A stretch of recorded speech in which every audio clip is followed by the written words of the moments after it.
Bismillahirrahmanirrahim. Assalamu alaikum. My name is Hassan and today we are going to hide add to cart button if user already purchased product in blog theme in WordPress. Before starting work, it's my request, please subscribe my channel. Thank you. Now back to our work.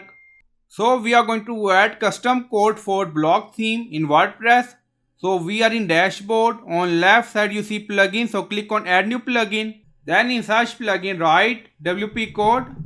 So this is plugin we will use. So you will install this plugin and activate it. And after activation on left side you see code snippet and then you see add snippet. So click on it. So we are going to add custom code for blog theme. And then you see add your custom code. So again click on it. And then you see select the code type. Now select PHP snippet. So click on it. Now create custom snippet section open. And then you can add title. Then you see code per view. So we are going to add all code. Now paste and you will find all code in video description or in comment section. So by using this code we are going to modify WooCommerce is purchasable filter. Now you see. And then we are going to add more code. And by using this code we are going to hide add to cart button. Now you see WC underscore customer bought product. Now scroll up. Now you see we are using if condition here. And you will find this code in video description or in comment section. And this code work for blog theme.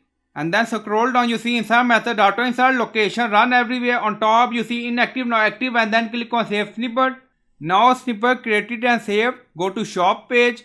Now you see ceramic bird has been removed from your cart because it can no longer be purchased.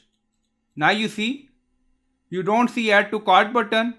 If we disable this code and then click on update, now snippet updated done. Go to shop page again and refresh the page. And then you see add to cart button. Now back to code, again active, and then click on update. Now go to customize section and we are in additional CSS. So this is our optional CSS. Now you see hide add to cart button if already purchased. Now you see display none. And you will find this CSS in video description also. But this is optional CSS. If your code is work, then you don't need this. Now code updated done. Go to shop page again and refresh the page. And then you see add to cart button remove. Now you see read more because we already purchased this product. So I hope you like this video. Please like, comment, share, subscribe. Thank you for watching.